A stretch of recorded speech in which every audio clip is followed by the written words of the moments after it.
Over to you, Paresh, sir. We're live. Hello and welcome to another episode of In Conversation with. In Conversation with is a series by CASI Global New York, where we invite senior leaders from the management fraternity and we try and grasp executable advice. While the core of CASI is sustainability and CSR, we believe that one of the key pillars to sustainability is entrepreneurship. Hence, today's session on entrepreneurship. So, my name is Paresh, and I am a member of the board of directors at CASI New York. We also run a large volunteering platform, probably the world's largest volunteering platform with over 3 million volunteers in India alone. Now, let me start with a question before we go on to our chief guest for the day. I would request a short answer, a 30-second, 40-second, 1 minute answer from any of the guests present today. So, the question is, because of technology and internet, every known business or process is being reinvented or disrupted. There are no more geographical boundaries. While it has been never easier to create new businesses or new business models, the entire process of value capturing and value creation has changed. So it is an evolving process, the value capturing and the value creation. In such a scenario, how does an entrepreneur remain relevant? How do you become relevant? How do you stay relevant? So anyone? Yeah, Sumit, please. Yeah, hi. Yeah, please. The good thing about the current situation is that, we are all in the same club and we are having a common platform to, run our businesses and so on and so forth. But in order to be relevant, I believe that an entrepreneur should activate his lateral thinking skills and, try to, do problem solving by involving out of the box solutions for very critical areas in any business or in any opportunity. So I think a person can be relevant and stand out and maybe excel in that fashion. Try something which nobody has ever done, something like that. Okay. Anyone else wants to take the question? Let me go on to part two of my question. Yeah, please, please. No. I just wanted to quickly say that if I apply what has happened in the Trinidad scenario, there's been actually an explosion of entrepreneurial activity in Trinidad.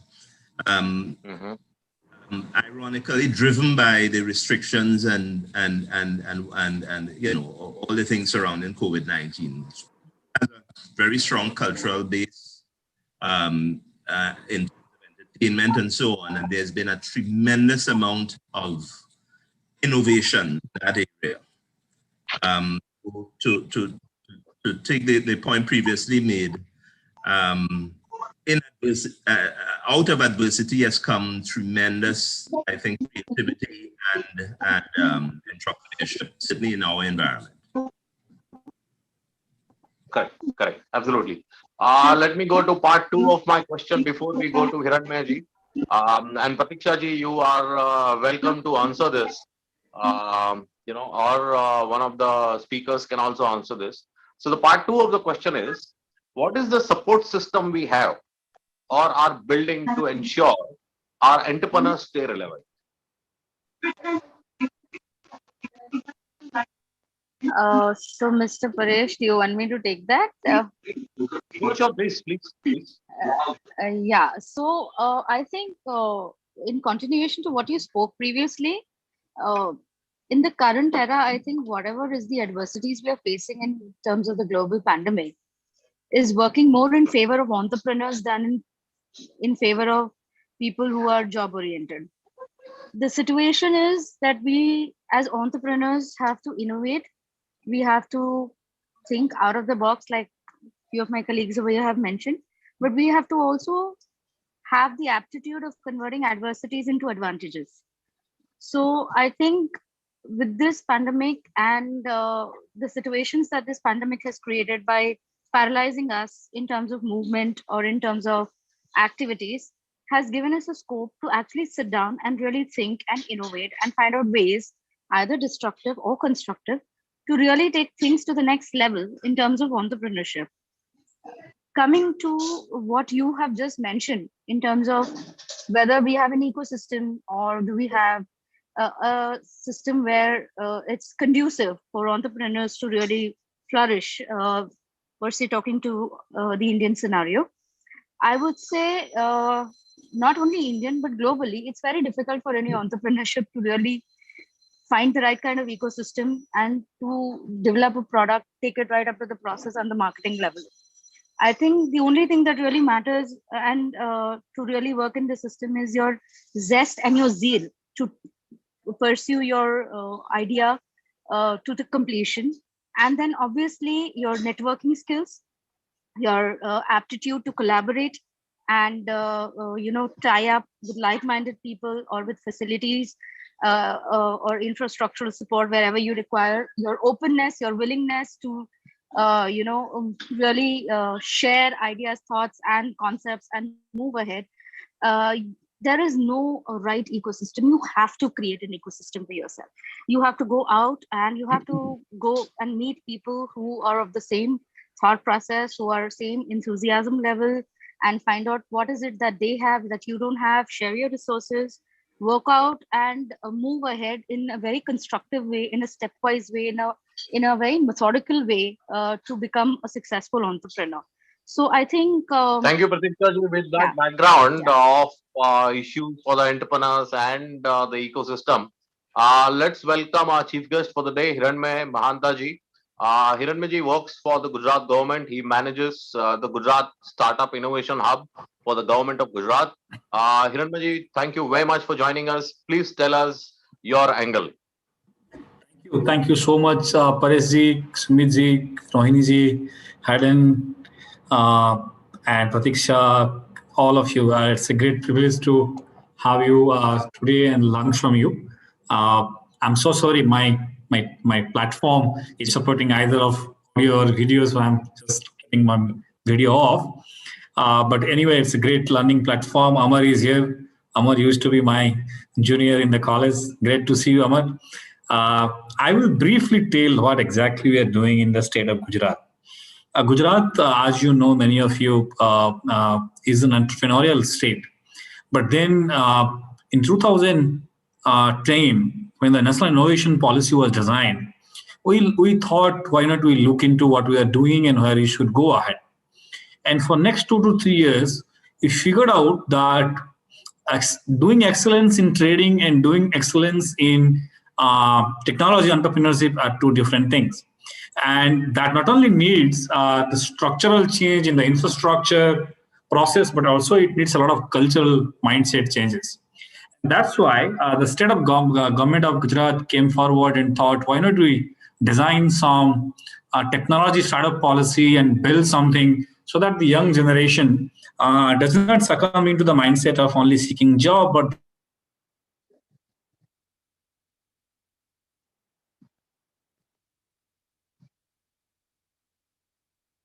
We can't hear you. We can't hear you.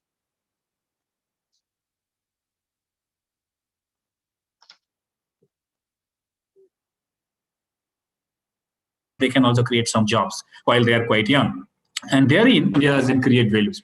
The second pillar was incentives. Once we build institutions, we also need incentives. An incentive for all stakeholders, not only the entrepreneur. Even the parents of the entrepreneur need incentive. They need moral support. They need social security. They need a positive feel factor, right? So incentive was the second pillar. Some are financial, some are non-financial, but yes, that was the major pillar.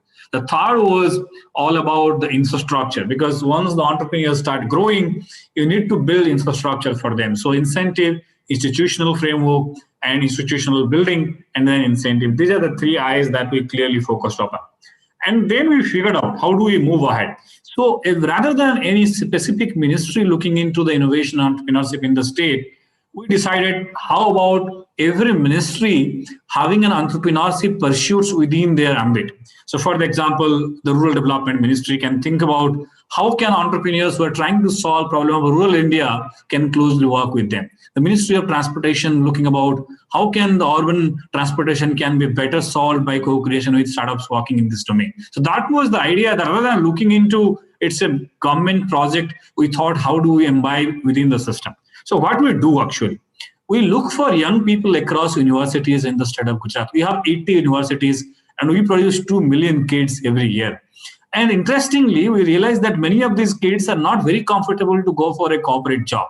They're already in a hesitance of going into that placement office, but they want to build something of their own. So what we do in the state, and therein iHub plays a very vital role. We scout around 1,000 kids in their graduation or post-graduation college.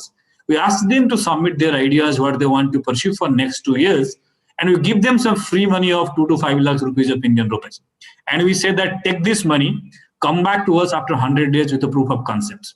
And after 100 days, out of the 1,000 teams that we give this money, around 800 of teams come back to us, generally 200 dropouts. 700, 800 teams comes to us. He says, okay, now we have built a proof of concept. Now please give us some more money. We want to build a product. Then we give them around 10 to 30 lakhs Indian rupees to build a complete product. And out of them also around 50% come back to us after next 100 days. And they say, boss, now we are ready with the product. Now we want to build a company. Can you help us to get some incubation space? Can you help us to access to some infrastructure? Therein our the massive incubation ecosystem that we have created that comes in handy. At the end of this cycle of 12 months, we have around 200 young people across universities who doesn't want to go to jobs, but they already are creating jobs. And these 200 companies which comes out of their different university programs are the pipeline of their startup ecosystem in the state of Gujarat. And I'll be happy to tell you that out of these 200 companies that we get, in next 24 months, they create an annual average revenue of $1 million Indian rupees. That's something is a wow factor for us. Because we realize that these young kids otherwise could have been come to an IT consulting company and doing something which may or may not be lovable to them. But now they really love doing what they are. And that actually changes the culture of our academic system, our research culture. And honestly speaking, 80% of them come from rural Gujarat. They are not from the capital city. They are not come from the 4 urban locations like Surat, Ahmedabad, Rajkot. 80% of them come from tier 3, tier 4 districts. So that gives us an understanding that there is more hunger among the youth in the rural or semi-urban segment. Only thing is they don't get a platform, they don't get financial support, they don't get mentorship. And I think that's the place that we want to address. And what we have done to sustain this process, we have built this massive infrastructure called Gujarat Innovation Hub, iHub. We have a capacity to house 5,000 innovators at a time across domain. Name it a sector, we have the facility for that. And one of the advantages that we have is because we also fund every university to set up innovation center. So any innovator, any startup has any need in the early stage, it's just a call away. So they can access to all those modern structure, may it be supercomputing, may it be the genomics lab. So we don't need to create every facility or every infrastructure from the scratch. We have that knowledge network ready. What we are trying to do, and this is what we are trying to address, typically in Indian cities, a startup take more than 1,000 days to create $1 million value in the early stage of their incorporation. I'm not talking about those typical digital companies who actually go faster. We are talking about companies who are actually focusing on doing revenue and profit in the day one. So what we are doing is we are creating a support system in the state. We bring in all the leading industry chambers. We have at least 1,000 companies in Gujarat who makes more than 100 crore revenue, 100 crore profit every year. We bring in those companies and ask them, can you work with the startups who are of your interest, of your domain? And we bring around 5 to 6 startups cohort to each of them. And that has been a fabulous interface. So we have been pioneering the interface between industry startup co-creation. And therein, these existing companies who are already into a massive supply chain, massive profitability, they are handholding these companies, early stage company who are hardly have $1 million revenue. So this interface has created a long support value chain. One more thing that we are doing in the government, and this is something that we realize, that rather than creating a 10,000 crore fund, can we create a 10,000 crore market? Because if I say about Gujarat in the statistical domain, we have an annual budget of around 90,000 crore. And out of 90,000 crore, around 30,000 crore is public procurement through various ministries, various departments, and various schemes of government. We realize that if we can liberally open the public procurement of government to all these young startups, that itself can create a 10,000 crore market only in the state of Gujarat. Only thing is what we need to do is, obviously we cannot ask these young startups for going into tendering and bidding. They can't show you a 5-year revenue sheet. Obviously they will not fit, and they will not be the outlier competing with the existing technology companies. For example, the smart cities, we have 5 smart cities. Each of them get a 300 crore market share. Obviously, the bigger corporations will find it easy to go for a bidding and a tender and work with them. But then the young startups who are innovating in IoT embedded system, they might not get a chance to work with these companies, and also the early revenue will be a challenge. So what we are doing here is we are bending our procurement policies. So therein, what we are doing in the government is we are changing the policy paradigm, so that without going for the L1, or which is called the technical way, the lowest bid, if you are a startup and if you are recognized and if you are doing an innovative product, you can still get a preference for supplying your product and services to government without going through L1. So what we are trying to do is, rather than pushing them by giving them financial capital, we are pulling them to create a market for them, because then they're not only also are creating the access for revenue in the early days to survive, but also validate their product and services. So technically what we are trying to do is we are trying to create platforms to help passionate people to create products and services. And also through agile policy and very compassionate policy, we are trying to ensure that these products and services get access to market. You will be happy to know all the honorable ministers of different departments, honorable bureaucrats of different departments are mentoring around 100 startups in the state of Gujarat. And when a Secretary of Transport is mentoring 5 startups working in the transportation sector, none other than a better opportunity could have been created like this. So mentorship is something that we are focusing. Capital, early stage capital, we have strongly addressed. Obviously, the latter stage capital, we are struggling. We are yet to learn how to solve that. But yes, we are keen to solve that problem also. And we are seriously believing that domestic consumption would be a big support system for local startups. So these are certain things that we are doing, and we'll be happy to learn from CASI and all of your entrepreneurial pursuit and understanding by now. And any suggestions and inputs would be more than welcome for what we are doing. Thank you, sir. Thank you, Parezi, for giving an opportunity. Mahantaji, that was that was an eye opener for many of our audiences. This will go to all our students. While I have personally been involved in Gujarat, and we are trying to do something bigger in Gujarat, we had a discussion last time we spoke. So Bhupendra Singh Chudasama sir was very impressed with the business model that we had promoted or presented to the government of Gujarat. We are trying to inculcate 500,000 entrepreneurs. We are trying to promote 500,000 entrepreneurs, and Chudasama ji was very happy with that. Unfortunately, because of this COVID, we are in waiting for the last 15 months. Otherwise, I completely agree, and it's an amazing model which you guys have created. So tell me something, Mahanta ji. Yes, One question I would like to ask you, on behalf of the audiences. We globally, everybody loves platforms, so Amar will like platforms, and even I as an investor like platforms. Everybody has this craze about platforms right after Zuckerberg became a billionaire. So every private equity and his uncle wants to invest in platforms. How come you are going the trade way, the business way? So one thing, Parezi, that we realized is, and this is what I will say, that all ecosystems are different. And if Silicon Valley could have been the only way, then United States could have been replicated in other states also, right? So what we need to look at when we build ecosystem is what works in your socio-cultural and geographical context. And when we looked into our economy here, we realized that the entrepreneurs here are not only looking for their Excel sheet growth in terms of customer acquisition, but they're also looking at profitability and unit economics. And most of these young startups that we support here, we realize that these guys are okay with a 10% profit in the first 5 years rather than going for a 10x customer acquisition.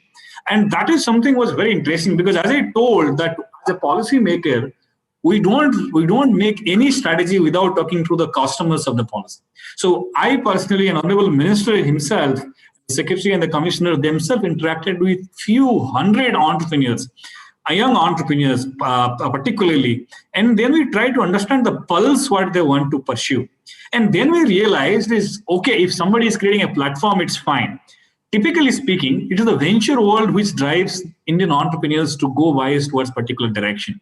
But then we figured out, and this is what I would told you, there are 100 companies doing more than 100 crore profit is not a small game, and they have already successful following the local model of ecosystem, right? So what we thought is, rather than copy pasting what global phenomena has happened, we thought what would be our DNA, and then we figured out that our DNA is a little bit different from what probably a Silicon Valley DNA is. And then we talked to the entrepreneur, and then they told, can you help us to go through the death valley first? Entrepreneur never asked us much more than that. They told us that, boss, would you help us to survive the first $1 million check for us as a consumer in anywhere in the market? We have a beautiful product. We have tested it out, but we don't know how to sell, how to go forward. And without having that vitamin A, we can't survive it, despite you having a beautiful product, right? So our idea was, can we ensure that the innovators validate the product? And if possible, extend that product validation into market creation, however small it may be. And once they validated these two steps in next 18 months, then we figure out how we can take it forward. So honestly speaking, we are not very flabbergasted to look for unique. I mean, we are not desperate to create 10 unicorns from Gujarat, but we are excited to create 1,000 companies who will be doing a 50 CR revenue. Correct, absolutely. And this pretty much, frames our discussion with your cabinet minister also. So that is what we were trying to promote in 500,000 entrepreneurs in Gujarat. We were trying to establish trade and arbitrage opportunities, between states, so that the children in Gujarat can get into arbitrage and trading opportunities. So the next imminent question, Mahantaji, would be, are you partial to students of Gujarat, or would you also be keen to help students from elsewhere? Oh, I mean, what happened is, when I was drafting this policy as a co-author, I realized that, we'll be able to hit the bullseye. But within 2 years, we got requests from Maharashtra and others. And as an enabler, we will never love to have these boundaries, geographical, mental, psychological, whatever. I also co-authored the policy for the Maharashtra government. But then one thing I realized is, policies and incentives are only 10%. How do we execute these mandates really, really again? And I'll tell you the secret sauce. First time within the government system in Gujarat, it's not officers in the cadres who run these policies. These are entrepreneurs in the system, comes in for a sabbatical for a couple of years. They come and run this policy implementation part. So when a person who has gone through the challenge, he was seen the challenge, when he comes to help others to taking public support, they actually do a marvelous job. So I think other states are also doing. It's not that other states are not doing. Central government is also doing. But the real challenge is, how do we sense the pulse of the needy entrepreneurs and take help at the point of need? If you give money once they're dead, there is no point of sprinkling those resources there, right? So how do you take support at the point of need and point of care? And also, as I told you that, the way we can take these ecos, and one more thing that we did, Mr. Seth, is we never got biased to only one sector or two sector. Anybody and everybody who is innovative was welcome. They could be from nanotechnology, that could be from space sciences, and everybody used to ask us, how could you guys could be expert of everything else? And our funda was very simple. We are actually OPD guys. We don't know. We are not the expert, but we know who is the expert. And pulling in an expert is not a very complex thing in India. We have huge talents, huge expertise. CSIR has 5,000 scientists retiring after 30 years of experience. They are all sitting with their grandkids. They know what technology works, what not works. Only thing is, you need to create a system which can leverage this knowledge, sitting idle somewhere else or suboptimally used, and channelize them for young entrepreneurs. So, and one thing that Pareshji we are doing is, every time, people build institution and support system, they think of 1 year, 2 year, or max to max 5 year, copying the Russian model of 5-year plan. Once we decide, I remember Chudasma ji, our Shiksha Mantri, Education Minister, when we designed these policies, he told me, think for 50 years. even if we are there or not. The system must gradually evolve, organically evolve with every 5 year, and system has to take root. And that's what we have, a very, very long-term plan. And one of the reasons why we look for something between 25 to 35-year young people in the start with is because we are there with them for next a decade, at least 2 decades. So we are there in the journey. We want to be a co-traveler in the entire process. And that has been quite phenomenal. So having a long-term view, very grounded approach, and an agile way of bringing people beyond government servants to run the mission has been a quite secret sauce. Thank you very much, Mahantaji, and thank you again for joining us. For the sake of the audience, I would like to say that Mahantaji was infected with corona, and his family was infected with corona, and he still took out time. So we are really thankful to you, Mahantaji. Thank you for being so much, sir. Thank you so much. I would be more than happy to any question sometime, but looking at the interest of time, I will pass on to you guys. And excuse me if I leave early. Thank you. Definitely take it offline again, Mahantaji. There are a lot of things we can do together. Thank you so much.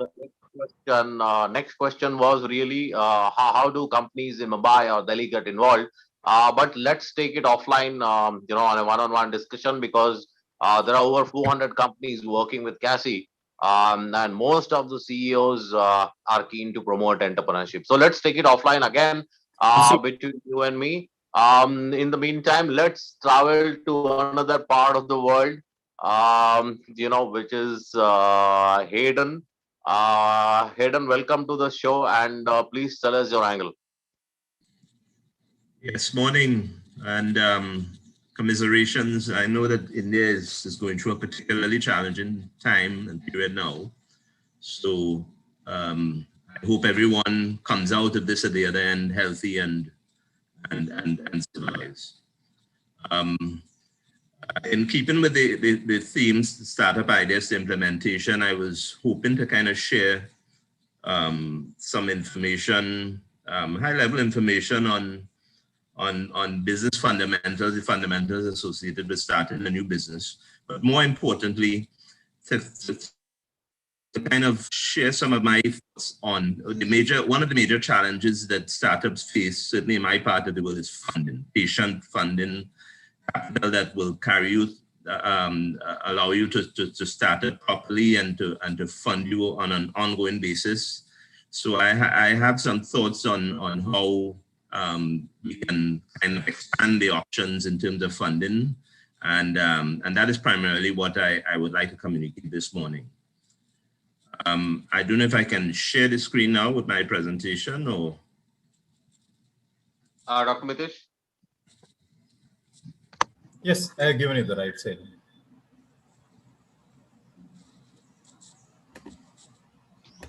Right. I don't know if everyone is seeing what I'm looking at here, the presentation. Is everyone seeing the presentation? No, we are not able to see it yet.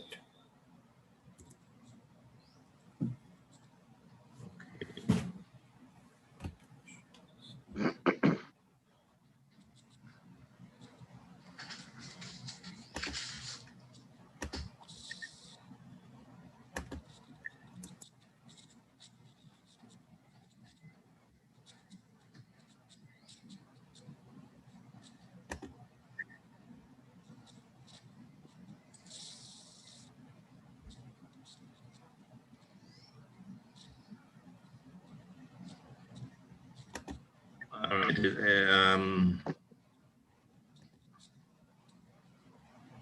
Is anyone able to see it now? No, sir. No. Okay. All right. So let me go ahead without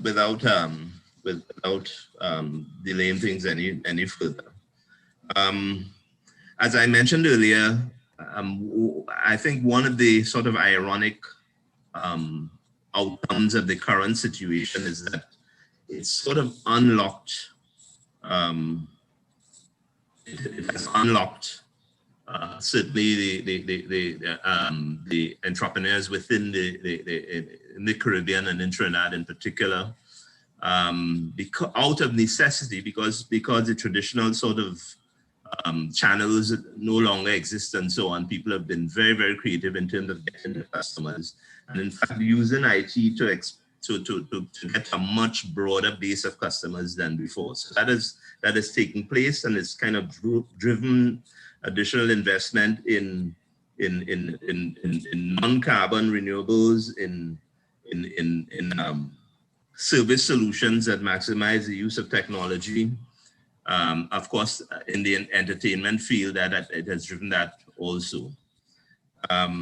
Notwithstanding that the fundamentals to setting up a business remain the same.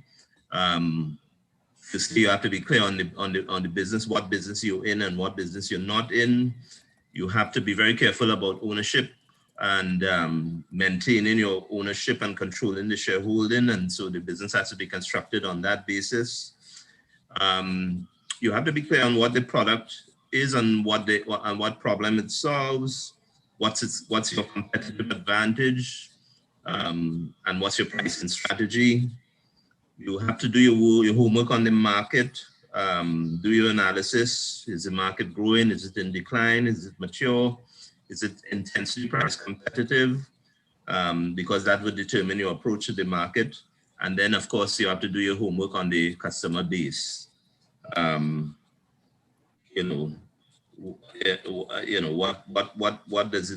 does your analysis say about that? And of course, in terms of your competition, you have to someone controlling my doctors. Yeah, Hayden, I have your slides up. So I've kind of moved on to the next slide actually. You have to kind of develop your marketing strategies, how you promote. And of course, the important area of funding, you have to determine how much funding you need, when you need it, what type of funding is most appropriate for your business. And of course, for you to raise the funding, for you to attract investors, for you to set up the business properly, you have to do the hard work, which is the financial forecasting and so on, because that will drive your ability to raise funding. All that said, you have to conduct a pretty comprehensive risk assessment. You have to be aware of all the risks that are associated with your business in the environment and how you will mitigate all of those risks. So perhaps you can move on to the next one.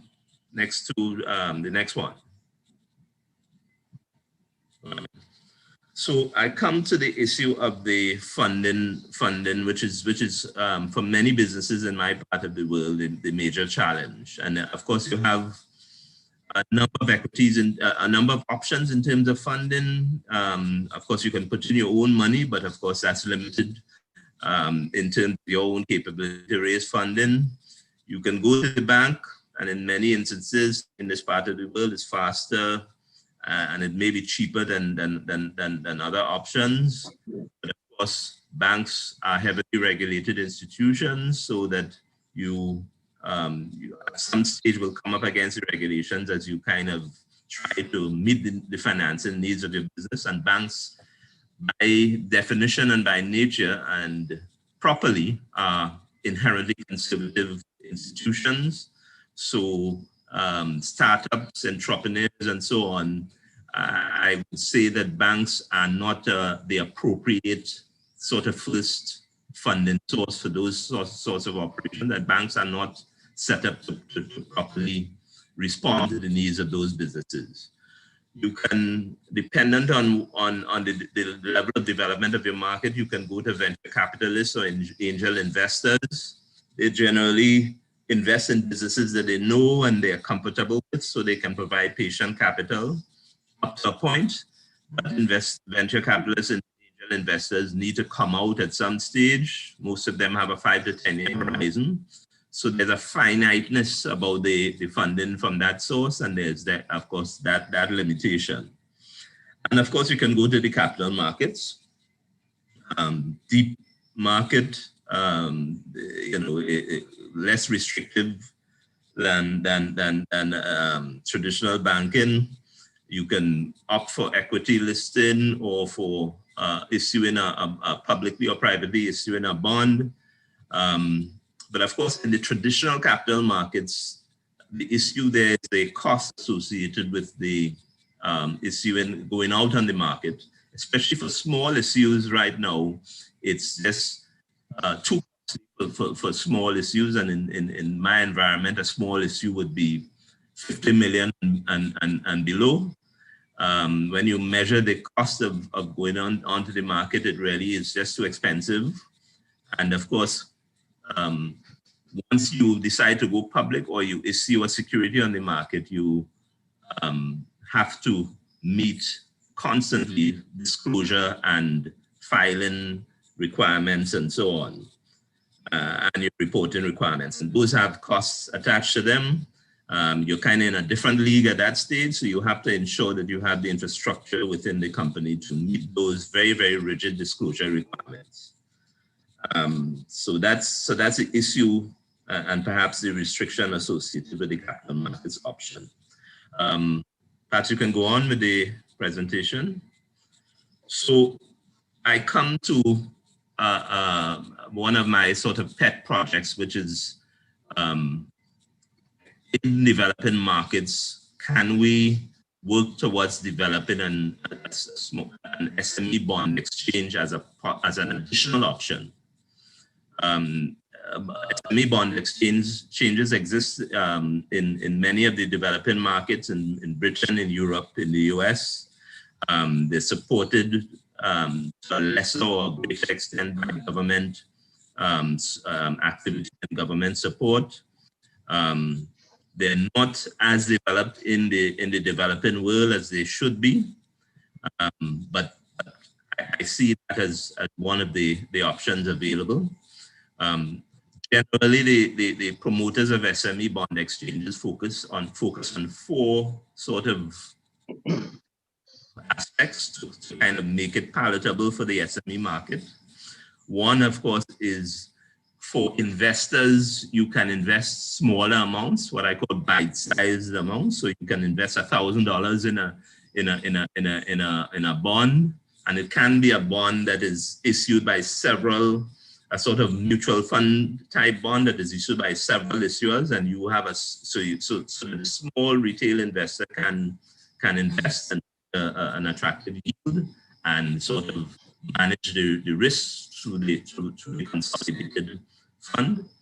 And of course, on the issuer side, you can issue a small bond, 20 million, 15 million, 10 million at acceptable cost. So that SME or a group of SMEs, you don't have to, you're not restricted in terms of the size of the issue. That would make sense from a cost perspective. Generally, in the markets that have issued SME bond exchange, there's heavy use of financial technology to kind of maximize the ease of access and speed. So investors use technology to facilitate investments, and issuers use technology to reach the markets. And of course, there's heavy focus on reducing the costs to the issuer, so that this thing makes sense economically. So a lot of the costs in the capital markets on issues relate to the number of service providers that are involved in any issues. Lawyers, brokers, bankers, everyone has their fee that goes into the pot. So it's really about managing that so that the cost of going to the market is reduced, so that it makes sense to an SME or a group of SMEs to go to the capital markets. So could you go on to the slide, please? So in terms of the recommendations, in terms of market education, there certainly is a requirement for a well-developed and properly structured capital markets orientation education program. So it has to be targeted at the SMEs, because there's not much knowledge in that kind of sphere, has to be targeted at investors, regulators, and the service providers. So you have so that is a sort of initial must that is required to go into the market. Of course, tax incentives are critical and important. This is where the government comes in. So there are tax incentives available for investors. So they may, for instance, benefit from zero rates on their investments and or tax allowances or tax-free income on their investments, and their tax allowances for issuers, so that the income that they earn on the income tax that they're liable to can be reduced as an incentive for them to list in the exchange. Of course, supporting the whole thing is a consultancy and service provider infrastructure, so that you need that sort of infrastructure, that person, that consultant to hold the hands of the SME, the investor, to ensure that they are ready and capable to go into the market, that they meet the disclosure requirements and reporting requirements, that their business is properly structured so that they can properly go into the market and meet those requirements. The whole process of listing and disclosure and so on should be simplified, so that you kind of go through it for typical capital markets issue. The whole disclosure and listing process is extremely complicated. So you have to kind of simplify it, decide on what you absolutely need and do away with what you don't, so that the SME is not overwhelmed with the amount of information that is required, and the market gets precisely what it needs to make the investment decision. And of course, the whole process of speed is critical. So the listing and fundraising process has to be faster. In the local market, it takes 6 to 8 months for capital markets issue to go on the market. That's too long for an SME. So that has to be reduced significantly using financial technology. And of course, the whole cost process, as I said earlier, reducing the amount of service providers and getting a commitment from service providers that they will accept lower fees on transactions. And on the liquidity sense, because the market will need liquidity, you need to an active secondary market so that people can trade on the exchange, and the exchange grows in that context. So and you probably need an underwriter, maybe a government agency to pick them off in terms of liquidity. And to expand on the liquidity, I think the market should be open not only to nationals, but to the international markets, international investors up to a point. And that would sort of assist in growing the market and in providing the required liquidity.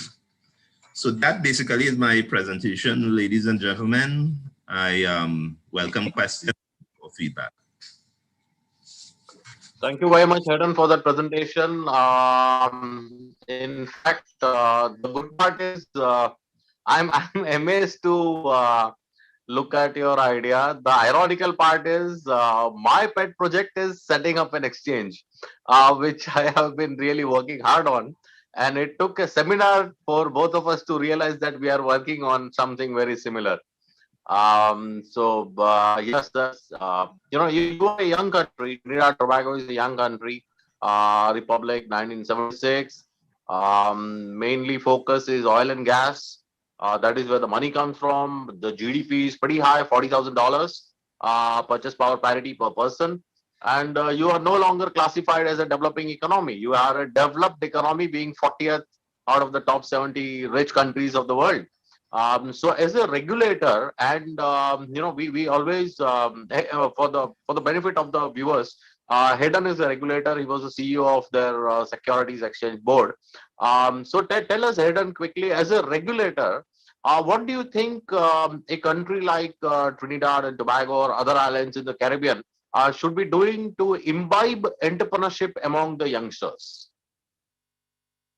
Yeah, so the major problem in terms of the region, and you kind of touched on it in your question, is the regulators, the harmonization of the regulations within the region. I think there's nothing that will encourage business development more and entrepreneurship more so than a businessman who wants to set up a business to attract trade among the $7 to $8 million population of the Caribbean, being able to operate in every jurisdiction using the same rules and regulations and so on. That doesn't exist. So I think one of the major challenges faced by the regulation and the regulatory regulators across the region is harmonization of the regulations so that there's similarity, and and you can organize your business knowing that the requirements are the same in each market. I think a lot of work has to be done in that area. It's not an easy proposition, but that to me would be the major sort of imperative for the region. Thank you very much, Hayden. Let's have. It's already 8 o'clock, but it was a very interesting discussion. I'm sure one of our viewers, Amrish, also has a lot of questions on the bond markets, but we can take it offline with Hayden.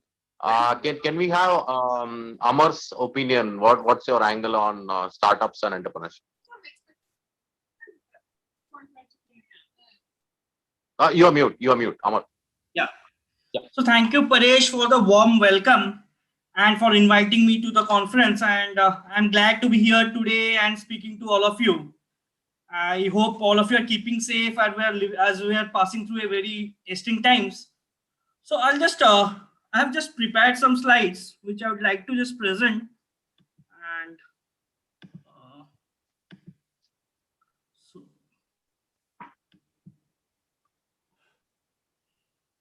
So after a very insightful session by Hayden, I would just like to add my 2 cents to the topic of today. So before I start, this is a brief introduction about myself. I'm currently serving as the Associate Director Growth for Elara Group, which comprises of Housing.com, PropTiger, and Makan. Housing being our most popular brand. Prior to it, I was a core founding member at FastFox.com, a home rental tech startup, which got acquired by Elara Group at about 1 billion valuation. Apart from that, I have keen interest in politics and had led the campaign for my home state, acting as the political advisor to an union minister in the 2019 general elections. My other previous corporate engagements include working with ICICI Bank, Tata Technologies, and Daikin. So this was a brief about me. Now coming to the topic of today, for the next 8 to 10 minutes, I'll just brush you through some of the key aspects involved in graduating an idea to implementation stage in a startup. So carrying out a thorough market potential estimate is the first and foremost thing which you need to do before you fully invest your time and energy in executing your idea. And one of the key aspects to take into consideration while estimating the market potential is the current online demand, which one can get an idea from the search volumes of relevant keywords. You need to also factor in the year-on-year growth potential for the market segment you are venturing into, and also look around worldwide if there are any similar other firm building something in similar lines. You can take some ideas from them for inspiration and adopt some of the best practices. Further, what you can do is that you can test the product market fit by building a MVP, which is a minimum viable product, and circulating it among your potential user segment for feedback. All this has to be done before you launch yourself full-fledgedly to work on your idea. So the basic question that you need to ask is, are you able to add any value to your customer or not? If you feel you are able to add some value to the people or customers and they don't have a similar kind of such an offering currently, then you should go and launch yourself full-fledgedly to the idea that you are working on. The next important aspect I will touch down upon is building a solid core team. So if you have an A+ team with right mix of dynamic go-getter set of youth and experience who are willing to lead from the front, then you can expect half of the battle to be won. It is most important to get people with complementary skill sets within the team. Give them ownership and trust them to get the job done for you. Granting them e-shops, providing them with professional leadership coaching, and investing in them can really groom them to be future leaders. So I'll be just really quick with my slides in the interest of time. So next, I would like to also highlight a key organizational virtue that forms the foundation for building a successful organization from scratch. The competitive market that we are in today, with a lot of high potential startups blooming up, it has become really imperative for businesses to be on their toes. So as they say, early bird catches the prey. It's a similar situation in startup world as well, where the prey is basically funding or incubation. Survival of the fittest rule applies here as well. Unless you react and respond by building up a reactive organizational culture, you are surely going to miss the bus. So once you have a reactive culture in the organizational core DNA, it flows within the organization. And this will ensure there are no bottlenecks created due to laggardness of any specific individual with respect to execution of tasks. Slow responsive attitude can quite easily disseminate in the entire organization, leading to it dragging along at a snail pace. So if every employee possesses the DNA which says movement is now and there is no tomorrow, then there is nothing stopping the organization or the employee from the fast track growth curve.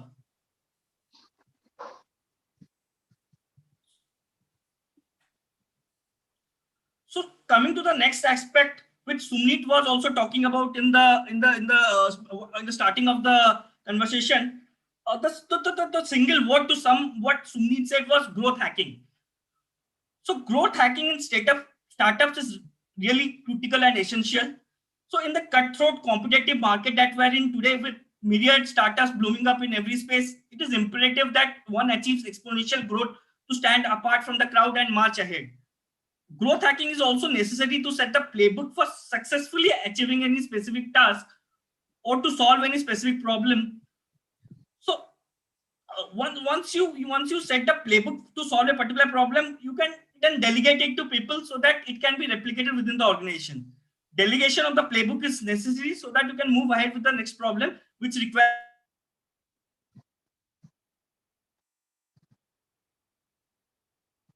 particular challenge. Once you have figured out the best solution, would wait to solve it. Not only in startups, but even bigger organizations need to have a growth team in place to ensure that the wheel of innovation keeps turning. Often the problem when organizations grow big is that they get so engrossed in existing businesses that they tend to ignore about the future. This risks the problem of getting obsolete if you do not keep pace with time. So once you have taken all the efforts to get a superior product ready with an excellent value proposition, the next step is to communicate the offering and bring it to the attention of masses and subsequently convert them as your customers. I want to draw your attention towards a very essential framework which forms the base for all your efforts. The R funnel framework, whose components are acquisition, activation, retention, referral, and then revenue. It's a stepwise process where we start with investing our efforts towards acquiring the users and finally convert them as extremely satisfied or paid customers. Now let's imagine that we have done all the hard work in the right way to power your startup to a certain level. Now you need fresh capital to scale your startup further and take it to multi-billion valuation level, unless and until you are determined and intend to remain bootstrapped. Remaining bootstrapped is the best possible thing that you need to that can happen for any entrepreneur, as they do not need to dilute their equity. But for all practical purposes, for giving shape to your vision and building an unicorn, most of the startup founders do seek out VC funded capital. So you have to compete with thousands of founders like you who are actively chasing out VCs. So what you need to actually stand apart of the crowd with a superior product. Your product should be the game changer to help you outcompete all your competitors around. Apart from a superior product, you need to have a compelling story of your startup journey. Your story needs to be ably supported by growth metrics. Numbers are really critical to back a story. Do use the power of media to propagate your story to the world. Do some PR, share some articles on social media. You can jot down some blog articles and you need to do it consistently for some time. Once you have all the checklists in place, you can expect some inbound queries and interest from VC circuit. Ideally, you should not be chasing them, but it should be the other way around. And once it starts happening, you are well on your way to multiply your startup valuations. So that was in summary and in very short time period, basically my take on the topic and theme of today. And I'll be happy to take any questions that. Over to you, Parish. Thank you, Amar, for that crisp, and clear presentation. The most interesting line was that you don't have to chase VCs, but the VCs will come to you. That's the ideal way around. Yes, that is in an ideal world. Tell me something, since you represent Ilara. You guys, Ilara, Avendas, Sequoia, Kalari. Do you really go and chase after entrepreneurs? Or sometimes, or not really? So, pardon, if you can just repeat the question. I think due to the internet connectivity, I just So lost the question. Do you really chase after entrepreneurs? So Has it happened before that you have been? So we chasing VCs. That's what you are asking, right? No. You are a fund. Okay. So do you chase entrepreneurs? Are you keenly looking out? Are you actively looking out for entrepreneurs? So basically, see, we from the aspect of any VC funding or whatever, any organization, VC funded organization. So they actually keep a track of all the innovations that are happening in the VC, in the entrepreneurial circuit, and who is basically which stage. They keep a track of everything, like which startup is basically witnessing a good amount of decent growth, and which founder is there in the basically who is kind of active on the circuits, so is active on the social media platforms. So they keep a track of everything, and then many times they basically, you receive inbound queries from the VC circuit, where they kind of gently inquire you ki kya chal raha hai, what is the product that you are building. Not only basically the intention cannot is not in all of the times ki actively we want to fund you, but we want to keep a track on you and see your overall progress, and maybe we can reconnect after 5-6 months, and if both the interest that kind of marries, then we can basically look for investing in your startup. So that's the way it usually happens, that immediately koi aake bol nahi deta ki I want to fund your startup. They keep a track of all the startups that are doing pretty well, whose idea, who are basically innovating something but out there with a disruptive idea, and eventually they keep track of kya chal raha hai. They also put in their queries, like basically they pose as customers, put in sign into your app or product, see the overall experience, what is the how is the customer journey like. Uske baad it's a matter of time. Yeah, Yeah, no, it's a I hear journey. you. I hear you. It's a journey. Of course, we have more questions for you. Given my background in banking, I have been an investment banker for the major part of my life.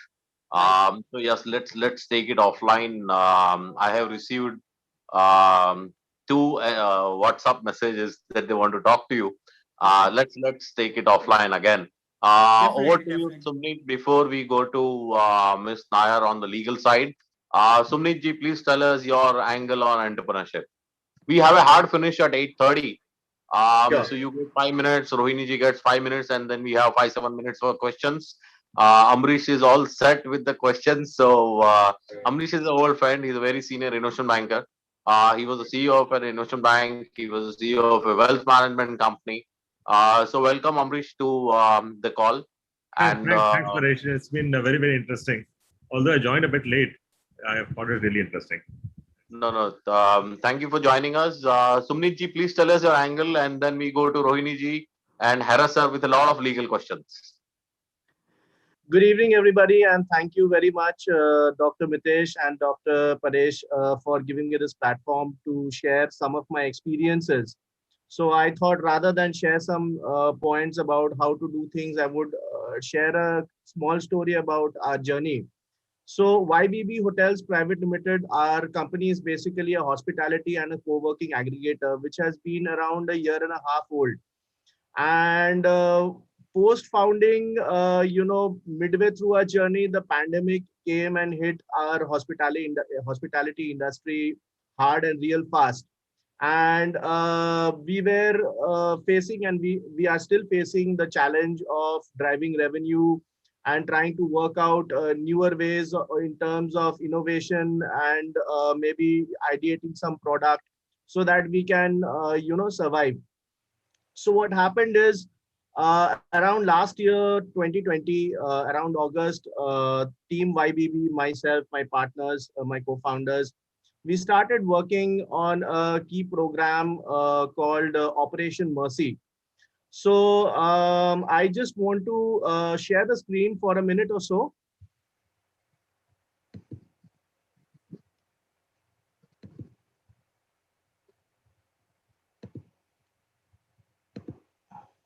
Yeah, can you see my screen? Ah, yes.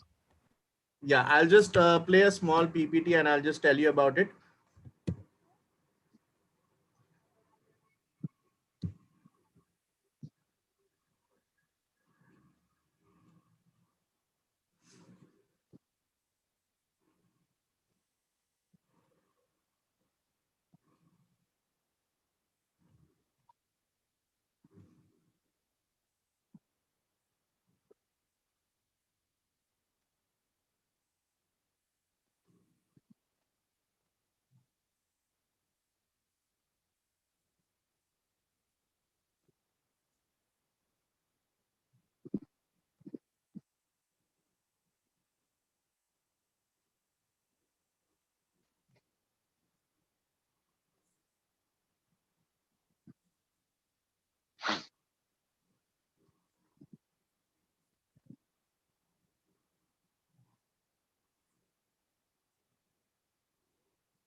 Okay.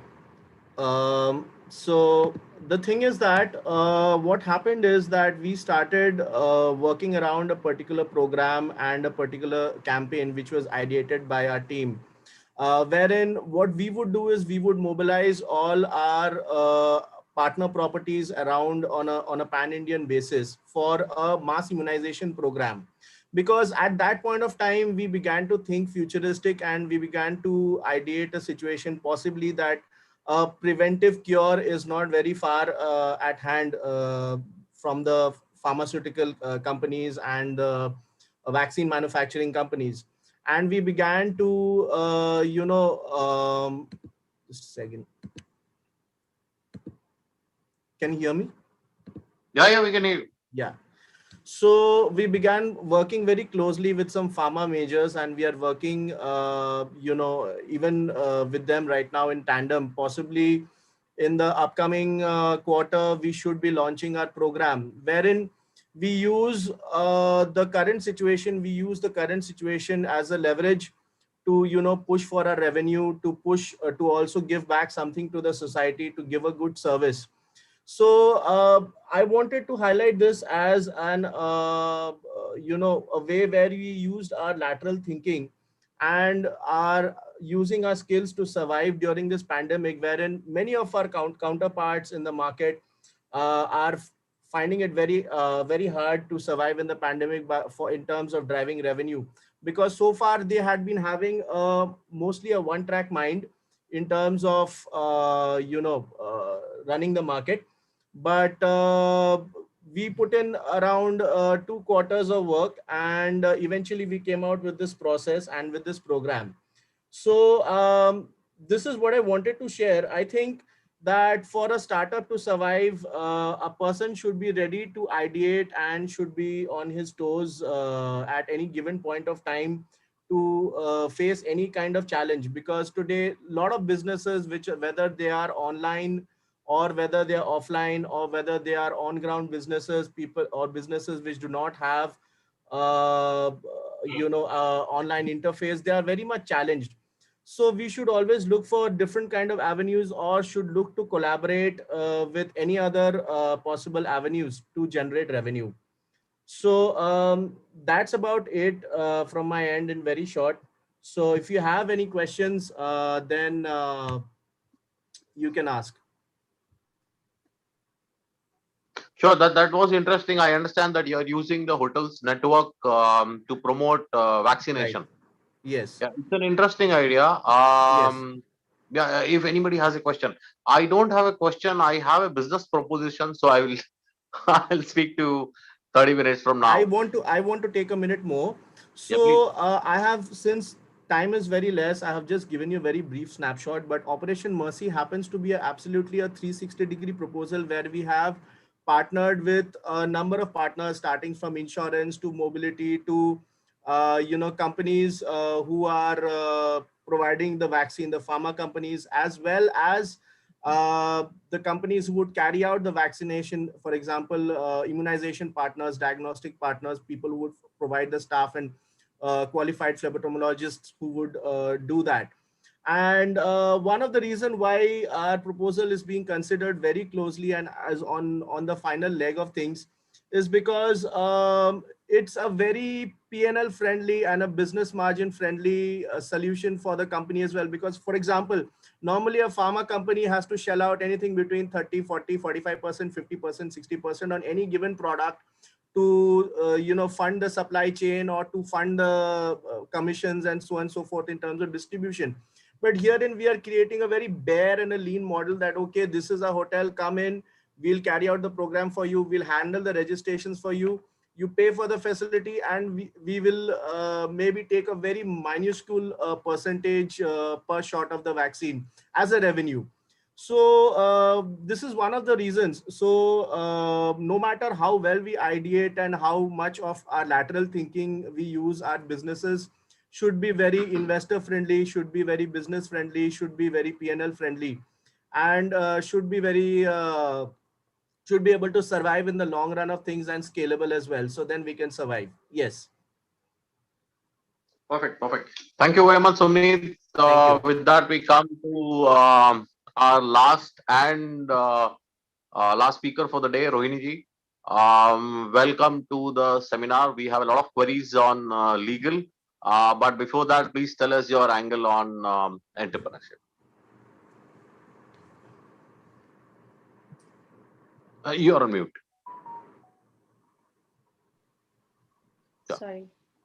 Thank you, Parish. So it was nice listening to my other co-speakers. See, from at A&B Legal, at our firm, we have a startup cell where we cater to a lot of startups across sectors. And what we have seen widely is that everybody wants funding. They have a brilliant idea, they wear on their entrepreneurial hat, and they want to do business, they want to commercialize their product, their idea, and generate revenue. Okay, but what happens eventually is they are literally focused on business, but they are not legally compliant. I know, because any legal compliance that you're looking at involves cost, and at that time you have a liquidity crunch and you don't really want to get into that. But unfortunately, what happens is, when it's time to actually get funding and want to pitch into the investor, and when they carry out a diligence, more often than not, we've seen that these non-compliances tend to be a major obstacle at the time of funding. You tend to lose out on the valuation, probably your investor loses interest, you lose out on the deal. So very often what I tell my startup guys is that, you need to be legally compliant.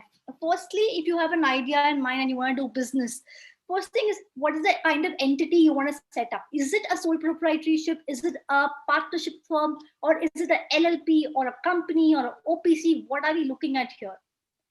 Now, how do you select the kind of entity that through which you can do business. It is the objective that you have in mind. Are you intending to go bootstrap? If you are, then you don't need to do a company. You can just go ahead with the OPC, because you're going to be putting your own money.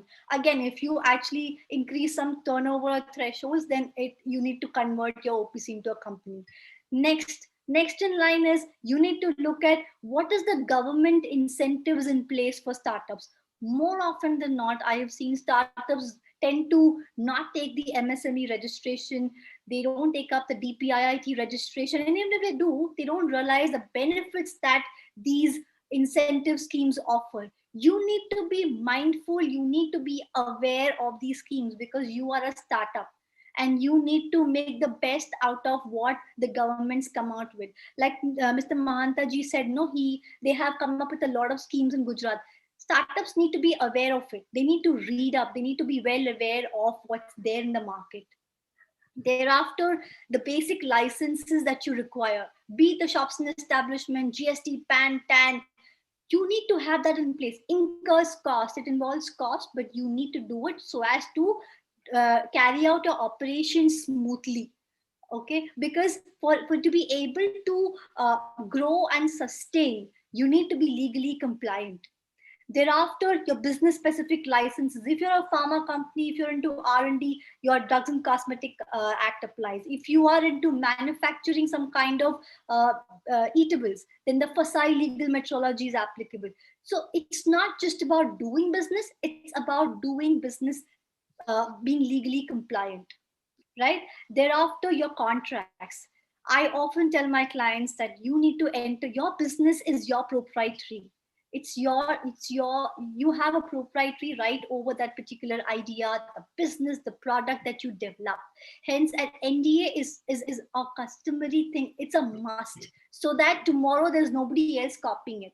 You need to have vendor contracts, you need to have service contracts where your liability exposure is limited, because tomorrow when the investor comes in, he doesn't really want to look at agreement which you have signed up and where there is unlimited liability exposure, because what can happen tomorrow is when there is a claim that comes in, it was the investor's money which is at stake.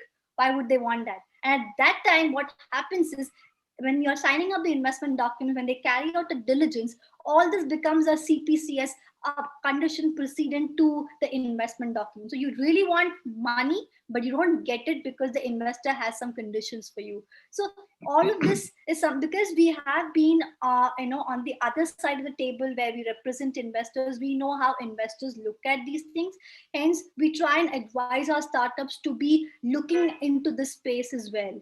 Apart from that, if you are looking at funding, what is the kind of funding you're looking at? Which is the approach that you're taking? So, for example, earlier, till off late, you had this SSA, SHG that you need to execute. You need to have valuations because the Companies Act calls for it. You need to do a lot of compliances. Now, for example, something like an 100x VC, it has come up with iSafe. It's basically what Y Combinator did in the US. They have tried replicating it in India. The startups need to be aware of the concept of iSafe, where you can actually get money without a valuation because you're not doing a price round. You can just get money into the company without doing a valuation. And then when you do a price round, that particular security, which is the iSafe, gets converted into another security at the price round. So these are some things that the startups need to be aware of. So you need to be aware of what's in the market. Apart from that, like Mahantaji said, these incubation accelerators, they really help, because these guys have accelerators. They have these mentors on board. Like we are mentors on a couple of incubator cells, and we know how it operates, because as and when they need any kind of help, any kind of infrastructural support, they actually reach out to the concerned expert, and they get them on board and try and see to it that the startup gets the required assistance. Apart from this, you have to look out to the market. What is the kind of funding available? What are you reaching out for? So you would actually go to an FNF. You would probably go to angel investors, VC. Now, when you are taking money from the FNF, you would not want to give them all the rights. So you need to commercially think as to what you should give into and what you should not. These are the basic things that I think startups should look at. And also, it is very, from a legal point of view, if I could say, you need to identify the legal risk. You need to leverage the law to your advantage. I'm talking from a startup's perspective. You need to identify the legal risk. You need to assess, and thereafter do whatever is required to be done to mitigate that risk. Reach out to the concerned experts for any kind of assistance, be it financial, be it legal, be it any kind of other assistance. It's very important to be structured from day one. Involves cost, yes, but if you try non-compliance, trust me, it's way expensive than what compliance can be. I always tell my startups this. So I think I'll wind up on that, and I don't want to take too much time, but I'm happy to take questions. Thank you, Rohini ji. A couple of questions. Yes. Yes, I have a bigger question, but before that, a quick question. Can you do a valuation for a one-person company, and is that possible legally or financially in India? But doing what? But what do you want to do? What is the valuation for? No. If I start a one-person company, and let's say I start No, but anything, valuation an would be online for class. no, valuation would be for something. You can't get an investment from third party in Investors, OPC. for investor. No, you can't For get an investor. investment. No, OPC is a one-person company. It can only have one shareholder. Correct. So when I have a OPC and let's say my company is valued at $1 million, they say, Yes. okay, the valuation is $1 million, but technically you cannot invest in an OPC. So can we convert it into a private Yes. limited or an LLP or a Yes. limited Yes. at the So same there time are. getting valued? Yes, so we've done this quite a few times, and it's, let me tell you, it's not a good thing to go to, because if you have a one-person company, the conversion process from a OPC to a private limited company, because the investor cannot invest into OPC, it can only invest into a proper private limited company, the Correct. process is very lengthy.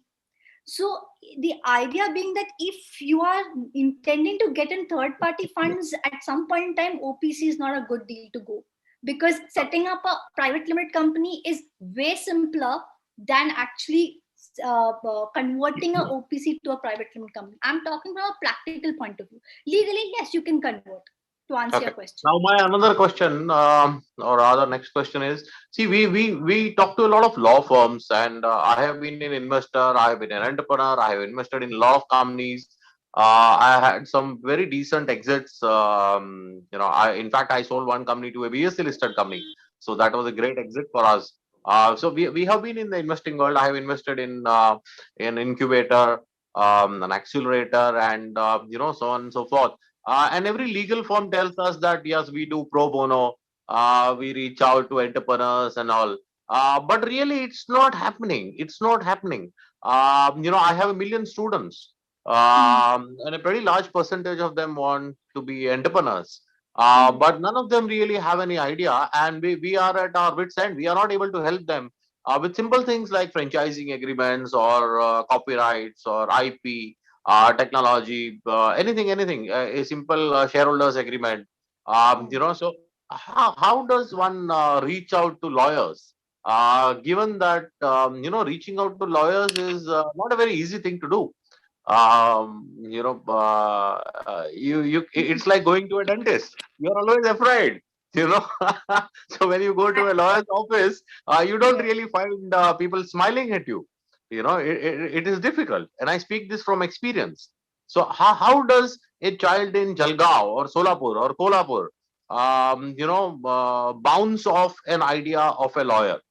How does that happen?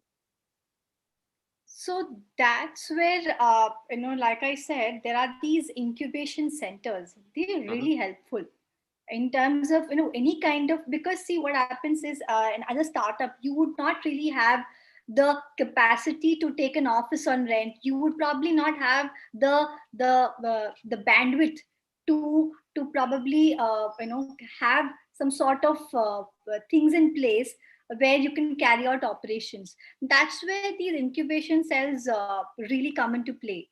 However, let me tell you that at least our law firm has a startup cell, and we do our share of pro bono matters. See, what happens is, no law firm is out there as an NGO, right? So they have their share of doing pro bono matters. So do we.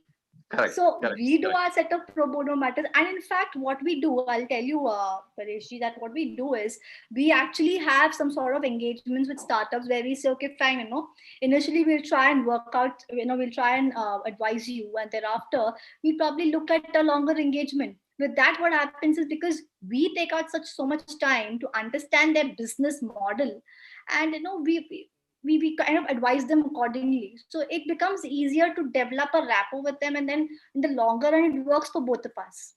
Correct. So Absolutely. it's Absolutely. it's just about reaching out to the right set of people, if I can say. But there are law firms who do pro bono matters. So reaching out to a lawyer is not a problem. The problem is it's expensive. So, but that's exactly why I said, these incubation centers and similar centers have these mentors on board. In fact, something like the startup innovation hub, which Mahantaji is a part of, they also could be having an expert panels where you can have mentors, and they you can reach out to the right set of people and get some advice. Because see, Sure, we absolutely. all understand startups require complete handholding, honestly. And it doesn't really become. So what they do is, I'll tell you what, in my experience, they just come up with a draft from an online Google, koi doc utha liya, they give it to us and say, you review it for us, that, so it will be less expensive for them. We also take that up, honestly. I mean, that's not really preferred, but we do that because we understand that it's expensive for them. But what we try and do, Pareshji, at our end, is that we don't really make them dependent on us. We try and take them through the entire contract, take them through the entire transaction, and explain them what all they need to identify and understand what are they signing up to. The issue is that startups just intending to do business, wanting to just generate revenue, they sign up on whatever comes their way. Unfortunately, that is what puts them in deep trouble.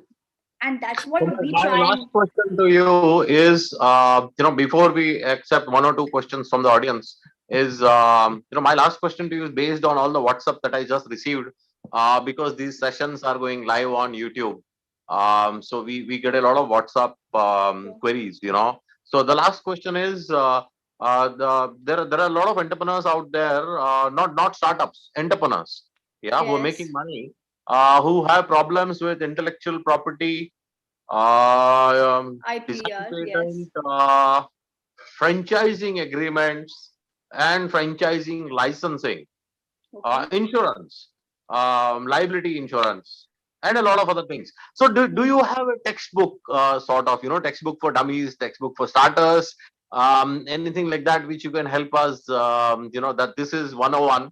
And if you need help, then this is how you take it forward. And, do you have a textbook for dummies? Is that available or possible? See, I'll tell you, there are so many YouTube videos, and there are so many modules available online, so many articles, blogs available online that you can read upon. But as a legal consultant, all I can say is that it's not one size fits all. So even if there was something in place, it could one particular pattern could work for a particular transaction, but that same formula cannot apply to another transaction. So I don't know if I can tell you a particular website that you can go to where there is something, some data available that you can refer to all the time. No worries. Thank you. It was a super interesting session with everyone. We have 1.5 minutes to go before the hard finish. If anybody has a query, question, comment, please tell us. Amrish ji, Dr. Moses, Amar, any questions, please?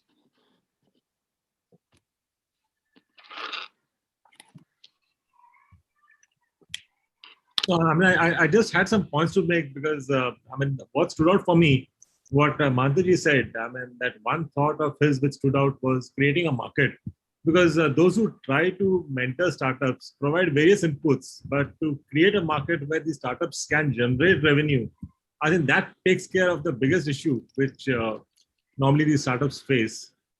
The other thing about what Mr. Hayden was discussing on the exchange, I think exchange clearly is the most one of the most important components of startup funding. Though we have had I mean, we have options for startups as far as the ones which have been funded by institutions. But for others, I don't think there's any option as such. But then if you go back to the 1980s and 1990s, I mean, clearly the IPO market was a startup market because most of the IPOs which are coming were actually for greenfield projects. And we used to get tax relief for investing in those IPOs at that point of time. So if people in the 80s and 90s were expected to be well informed to invest in those IPOs, then I think today clearly we are much better informed. So I think it should be, I mean, there should be a platform like that to be opened up for the general public. And clearly what Ms. Nair spoke about right now, I think the most ignored thing with the startups is clearly legal and compliance, because clearly it's because of the cost, because most of these are bootstrapped. But then I think this works out to be the most expensive issue in the longer run if they ignore legal and compliance. So I think you could actually think of some sort of a package for these startups for the first 1 or 2 years, which looks decently cheap, but then at the same time, it is a win-win for both. Correct. Absolutely. Thank you very much, Amrish. It has become a recent business practice even for large companies like Amazon to do some pro bono and basically catch them young and watch them grow. So you catch 100 small companies and 2 of them become big. You make up for the lost revenues. So yes, that is what we do. My final question to everybody in general before we do a hard finish really is, and this is something that my students have been struggling with. Today, you open Google, you open Facebook, LinkedIn, any social media, you find 1 million mentors. Everybody is a mentor for startup. In fact, everybody and his uncle is also a mentor for the startups, right? So while we do a lot of sessions on what to do, we really need an argument on what to avoid, what not to do, what is the kind of mentor you do not want, what is the kind of mentor you want, what are the 3 things that you should look at in a mentor, and if just 3 things that you look in a mentor. Amrish, do you have a comment? Amrish, Amar, do you have a comment on this? The first and foremost thing that I think one should look while adopting a mentor is the past track record. So how successful they have, successful or be it unsuccessful as well. So what is the past record in terms of building up a team together and taking the startup to a certain level? So acquisitions or being listed in an IPO doesn't every time materialize, right? But if you have scaled your startup to a certain level, and then you can be trusted as a very good advisor in terms of experience and getting to know all the no technical as well as non-technical know-hows in terms of how to build the startup from scratch to a certain level. So that is one thing that I will really like to look into a mentor in terms of what is the past track record. And apart from that, so anyone else wants to pitch in with other 2? Well, I have something to add there. Before you ask what has the mentor to offer, it's very important for a startup to actually ask themselves the question first: what is that they're expecting from the mentor? You see, because you can't go to a dentist and ask a question for an ortho. So you need to know that which is the mentor you're going to and what are you expecting from them. Because see, no mentor is going to misguide you. So that's not their intention. Nobody would have that misintent. But you need to know what are you seeking from them, and accordingly, I think you'll get the right set of answer. And that's something that my Absolutely correct. If you don't know what you want, you never get it. Absolutely. Can I put in my small views, Paresh? Please, you've been training more than 5,000 students per year for the last 20 years. We would really want to have your opinion. My opinion of the last several years is, yes, the government and everybody, even if the universities and the UGC has been for the startups, or at least they have a lot of notices, they have a lot of circulars to encourage startups. But my personal experience is there is a huge gap or a huge valley to be bridged between these circulars and what is actually happening in the college, in the educational institutes, where we really want the startups to bloom. That there is a very huge value to be bridged, and that is something I look upon people like you to do it. Students really still the mentality is they come for education, they take their degrees, and the startup point remains on paper. Very few colleges, or at least we do a program once a year, fine, twice a year, but that doesn't have the necessary impact what we are planning at. If we want to do it, we need to concentrate more on each and every college, and we need a dedicated, let us say, a faculty. Suppose today I say yes, let us do it, and then every student will start, WhatsApping me, sir, now abhi kya karte iske aage, and that again will be a problem, because we cannot physically deal with so many thousands of students. So we need someone, a mentor, as we say, who can guide them really, who can earmark or choose those who are really interested, and then move ahead with them. The government circular also says that the alumni association should provide seed money, but actually in fact that is not happening. In reality it is not happening. So we need to work more on this. I really look forward to you, and we can start working together. Yeah, I offer our offices, my offices. You can always correct, come, and correct. we No, can no, start for the Monuji. campus. For the campus we can start a startup activity. Yes, Definitely. yes. Welcome. No, my mistake. I have been, somewhat lax in visiting your campus. The last time I did, this time I could not. I could see I could sense the underlying theme. But yes, you are right. This is the right forum to bring out. Amrish is a very close friend for the last 15, 20 years now. He's a mentor to startups and very senior companies also, not only to startups. So yes, we can, rope in Amrish, Rohini ji, Sumneet, Amar, and a lot of patrons at CASI to do this. Thank you very much. This has been one of the most interesting and longer sessions. We usually have a hard cutoff at 8:30. It's 8:47 and all the speakers are going strong. I'm sure it is as interesting for all of us that it is for me. Special thanks to Bhantaji, Hayden, Rohini